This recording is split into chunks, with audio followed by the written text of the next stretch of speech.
Hello students, welcome again to my channel maths with Pooja. आज के lecture में हम क्लास 8 चैप्टर 9 की एक्सरसाइज 9.1 का सॉल्यूशन करने जा रहे हैं। This is question number 1।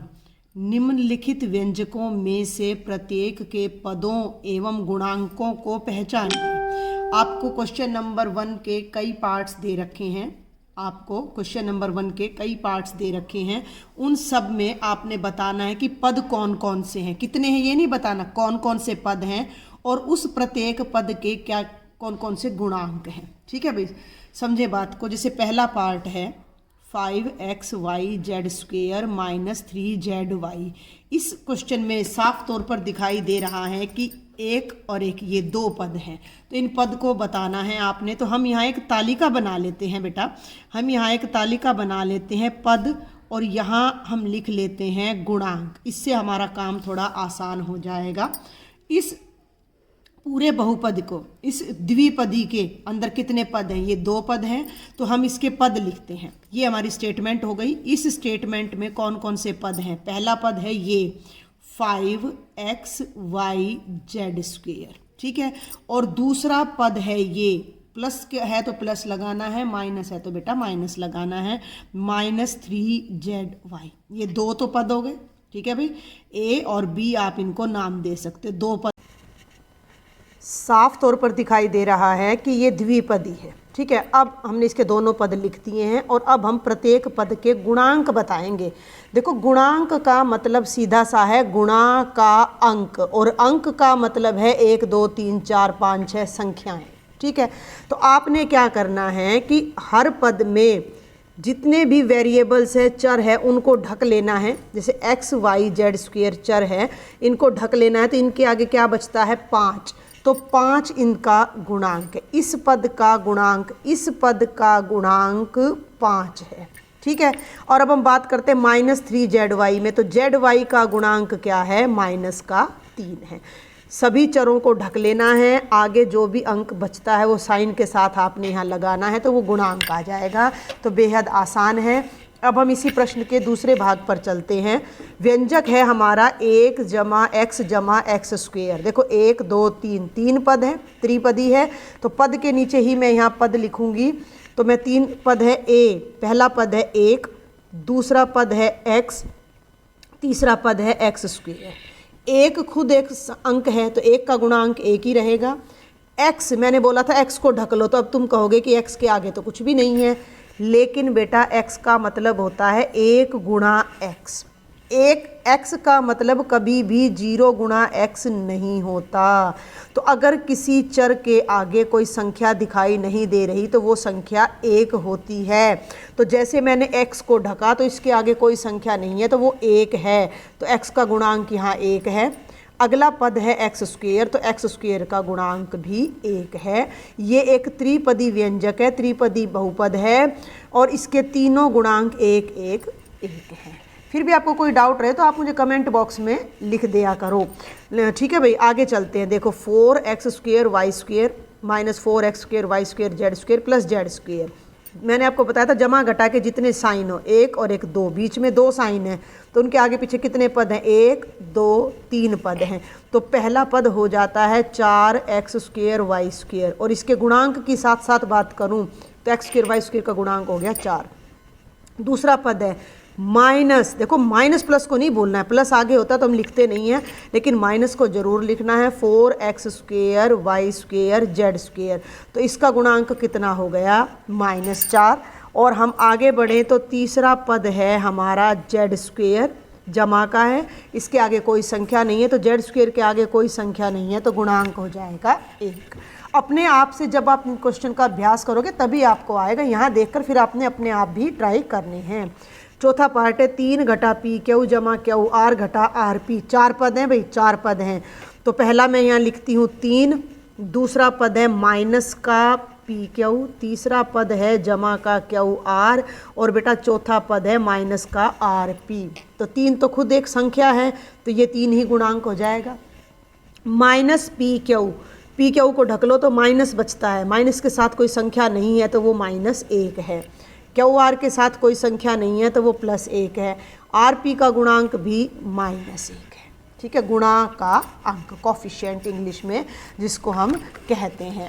और ये है हमारा पार्ट नंबर 5। ये है बेटा पार्ट नंबर 5, x/2 जमा y/2 घटा xy। पहला पद है a, पहला पद है x/2, दूसरा पद है y/2 और बेटा तीसरा पद है -xy। देखो मैंने ऊपर कॉलम बना रखा है, बार बार बता रही हूँ मैं, ये पद हैं और ये इन सब के गुणांक है। आप चाहो तो बीच में इसकी लाइन खींच सकते हो, इससे आपको थोड़ा और सफाई से हो जाएगा, इससे हमें आसानी हो रही है इन सवालों को समझने में।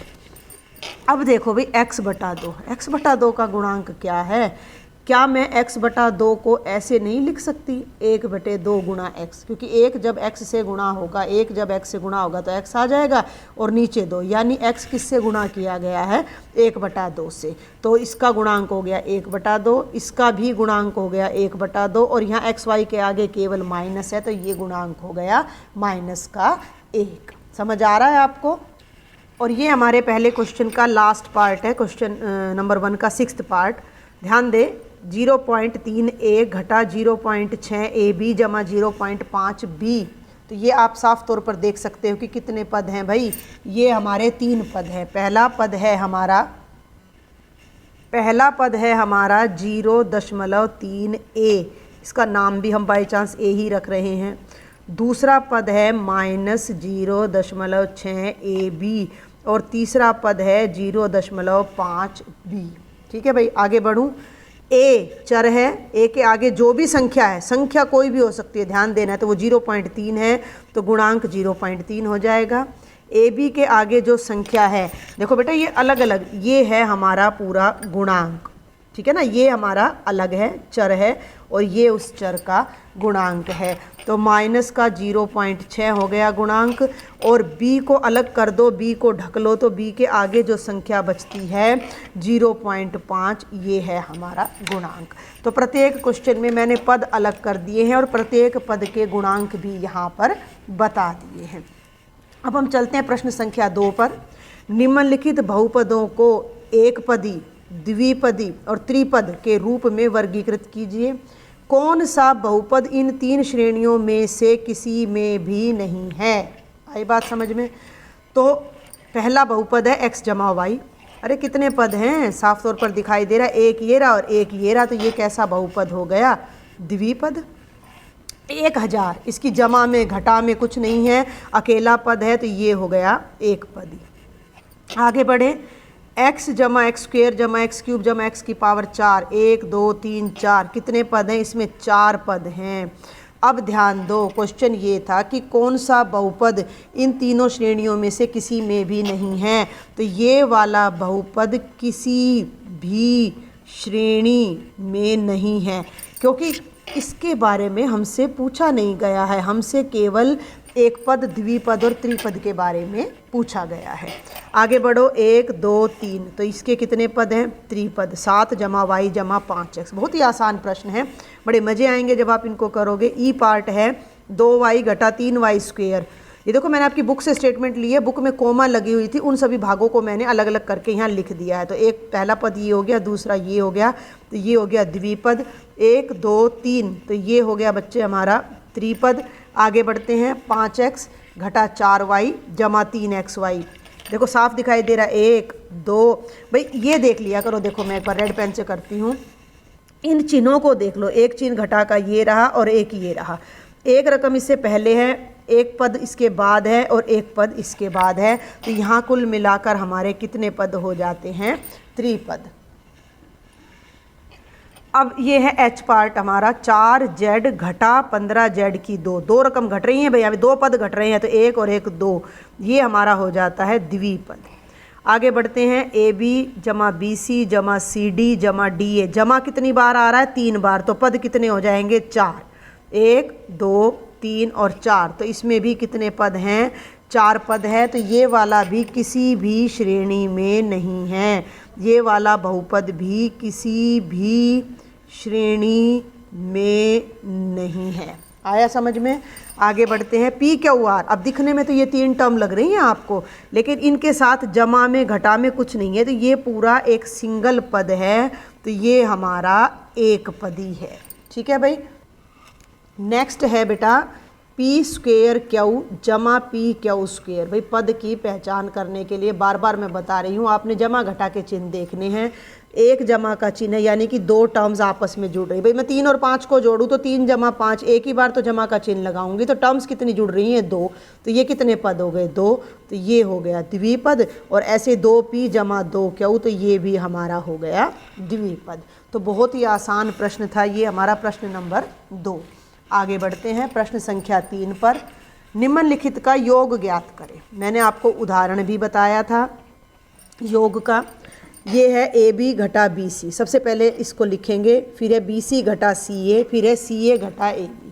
तो सबसे पहले तीन व्यंजक हैं, एक व्यंजक ये है, एक ये है और एक ये है, तीनों को जोड़ना है। सबसे पहले वाले व्यंजक को लिख लो AB घटा BC। ठीक है भाई।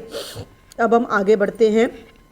दूसरा व्यंजक जो है हमारा BC घटा CA है। तो मैंने आपको बताए थे समान और असमान पद, लाइक एंड अनलाइक टर्म्स। ठीक है ना, समान और असमान पद, लाइक और अनलाइक टर्म्स। तो लाइक पद जो है समान पद के नीचे समान पद लिखना है। तो BC घटा CA है, तो BC के नीचे तो BC को लिख दो, और CA हमारा अलग है तो माइनस CA कर दो। ये हो गया। ध्यान देना भाई, तीन व्यंजक है। ये पहला व्यंजक है, यहाँ लिख दिया मैंने। ये दूसरा व्यंजक है, इसको यहाँ लिख रही हूँ मैं। और तीसरे व्यंजक को मैं तीसरी लाइन में लिखूँगी। क्या है? CA घटा AB। ध्यान देना, CA। तो बेटा CA के नीचे तो CA आ जाएगा, और घटा AB ये रहा, तो घटा का है तो यहाँ इसके नीचे इसको लिख देंगे। क्लियर है? अब इन सबको हमने जोड़ना है। तो जोड़ते समय चिन्हों में कोई परिवर्तन नहीं आता है। ध्यान से देखें, घटा का CA जमा का CA, वही पद यहाँ जमा में है, वही पद यहाँ घटा में है, तो दोनों कट जाएंगे। भाई जमा का 5 और घटा का 5 क्या हो जाता है? 0। तो ये 0 आ जाएगा। और BC घटा का है, BC जमा का है, ये जमा है यहाँ, तो ये दोनों भी कट जाएंगे। 0 मान लो घटा का चिन्ह लगा लो तो भी, क्योंकि ये तो समान है। और AB जमा का है, AB घटा का है, तो ये दोनों भी कट जाएंगे। 0 जमा 0 जमा 0, और हमारा आंसर 0 आ जाएगा। इसी प्रश्न को करने का एक तरीका और है। क्या है? जल्दी से देखें। पहले हमने पहला पद लिखना है AB घटा BC, एक ब्रैकेट में, इनके बीच में जमा का चिन्ह लगाना है। BC घटा CA दूसरा पद, बीच में जमा का चिन्ह लगाना है CA घटा AB तीसरा पद। बराबर है, ब्रैकेट्स खोल दो, क्योंकि जमा का चिन्ह है तो कहीं कोई परिवर्तन नहीं आएगा। ये दोनों पद ऐसे के ऐसे, AB घटा BC जमा अगला पद BC जमा घटा CA जमा CA जमा घटा AB। ध्यान देना। अब आप एक बार, AB जमा का है, AB घटा का है, एक दूसरे को काट देंगे। इसके बाद ये BC जमा का है, BC घटा का है, ये एक दूसरे को काट देंगे। और बेटा जी CA घटा का है, CA जमा का है, ये एक दूसरे को काट देंगे। कुछ भी नहीं बचेगा और हमारा आंसर 0 आ जाएगा।